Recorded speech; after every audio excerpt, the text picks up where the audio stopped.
سے کم درجے کی جنت ملے گی.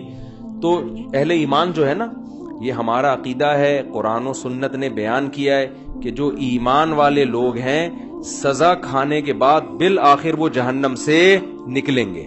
ایمان بہت بڑی نعمت ہے، خوب سمجھ لو. انسان عمل میں کتنا ہی خراب کیوں نہ ہو، لیکن جب تک وہ مومن ہے، ایک اللہ کا قائل، پیغمبر صلی اللہ علیہ وسلم کی ختم نبوت کا قائل، اسلام کو برحق سمجھتا ہے اور کلمے کو مانتا ہے، تو کیسا ہی برا عمل کرے سزا کھانے کے بعد بالآخر جہنم سے نکلے گا. اس پہ اللہ رسول نے بہت واضح طور پہ بتا دیا ہے کیوں نکلے گا. یہ بھی حدیث میں آتا ہے. حدیث میں آتا ہے کہ جب گناہگار مسلمان جنہوں نے زنا کیا، نمازیں چھوڑی، شرابیں پی، جب جہنم میں جلیں گے نا طویل عرصے تک، تو کافر ان سے کہے گا کہ تمہارے ایمان نے، تمہارے مسلمان ہونے نے تمہیں کوئی فائدہ نہیں پہنچایا، تم تو ہماری طرح ہی ہو، ہم بھی جل رہے ہیں، تم بھی جل رہے ہو. ہم تو غیر مسلم تھے، تم مسلم ہو، تو تمہارے مسلم ہونے کا شناختی کارڈ میں بس تم نے مسلمان لکھوا لیا تھا، تو فائدہ کیا ہوا؟ تم بھی وہی، ہم بھی وہی.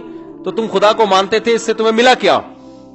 نبی صلی اللہ علیہ وسلم نے فرمایا جب کافر مسلمان کو یہ طعنہ دے گا، اللہ کو غیرت آئے گی، غضب آئے گا، اور اللہ کہے گا یہ کیسے ہو سکتا ہے کہ جو مجھے مانتے تھے، جو میرے حبیب صلی اللہ علیہ وسلم پر اور پیغمبروں پر ایمان رکھتے تھے، جو موسیٰ کو اللہ کا نبی مانتے، عیسیٰ کو اللہ کا نبی مانتے، ابراہیم کو اللہ کا خلیل مانتے، آدم کو اللہ کا نبی مانتے، محمد صلی اللہ علیہ وسلم کو اللہ کا نبی مانتے، قرآن کو میرا کلام مانتے، جو مانتے تھے نماز پڑھنی چاہیے پڑھتے نہیں تھے، جو مانتے تھے شراب نہیں پینی چاہیے پی رہے تھے، لیکن مانتے تھے پینی نہیں چاہیے، اس کو اچھا نہیں قرار دیتے تھے. ایمان کسے کہتے ہیں؟ برائی کو برائی سمجھو. آپ جو مانتے تھے بھائی نشہ نہیں کرنا چاہیے، کرتے تھے، گناہگار سمجھتے تھے اپنے آپ کو، جو بدنظری کرتے تھے، لیکن وہ مانتے تھے کہ یہ اچھا کام نہیں ہے. کافر کسے کہتے ہیں پتہ ہے؟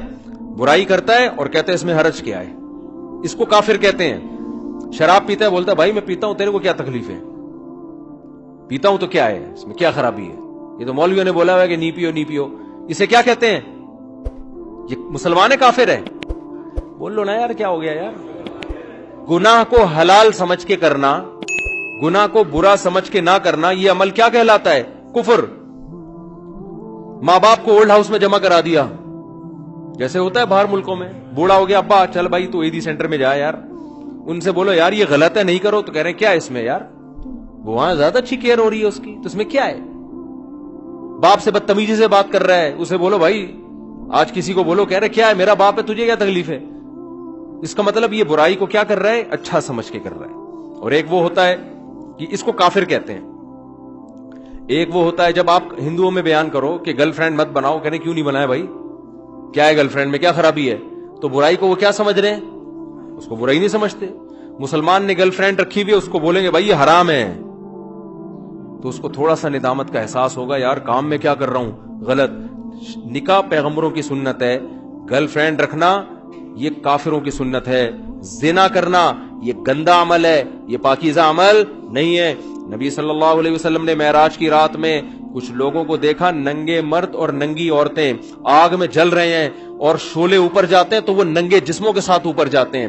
آپ نے جبریل سے پوچھا یہ کون لوگ ہیں؟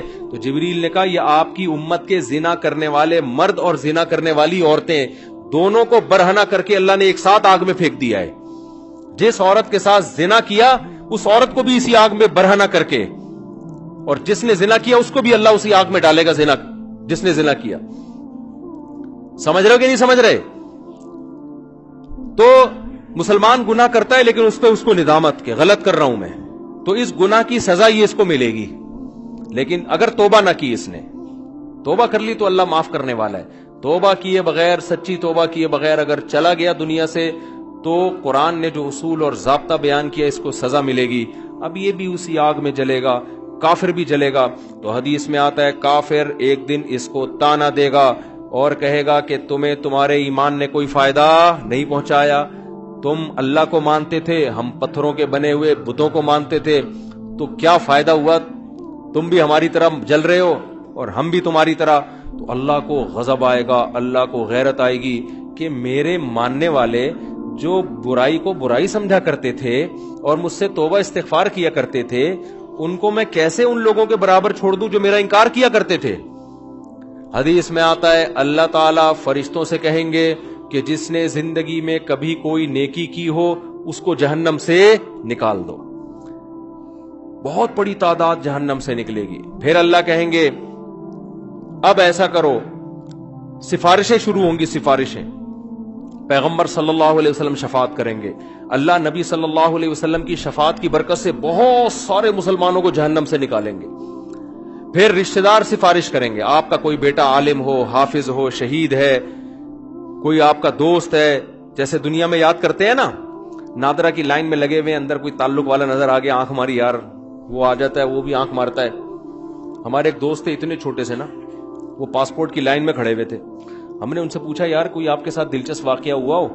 ان کا قد بیچاروں کا بہت چھوٹا، پاسپورٹ کی لائن میں کھڑے ہوئے تھے. تو ہم نے کہا کوئی واقعہ کہہ رہے ہیں میں پاسپورٹ کی لائن میں کھڑا ہوا ہوں، مجھے بلا ہی نہیں رہا ہوں. تو میں نے کہا یار اتنے لوگ مجھ سے پہلے چلے گئے، مجھے تو بلا. کہہ رہے بھائی تو کھڑا ہوگا تو تجھے بلاؤں گا نا، تو بیٹھا ہوا کیوں ہے؟ سمجھ آ رہی؟ پھر کہتے ہیں میں نے ایسے اچھل کے بتایا بھائی میں بیٹھا ہوا نہیں ہوں، میں کھڑا ہوں. تو عجیب عجیب واقعات ہوتے ہیں پاکستان میں. تو جیسے ہوتا ہے نا یار، اب دنیا میں تو یہ غلط سمجھا جاتا ہے، لیکن اللہ تو اللہ ہے. اللہ اس تعلقات کا فائدہ پہنچائے گا.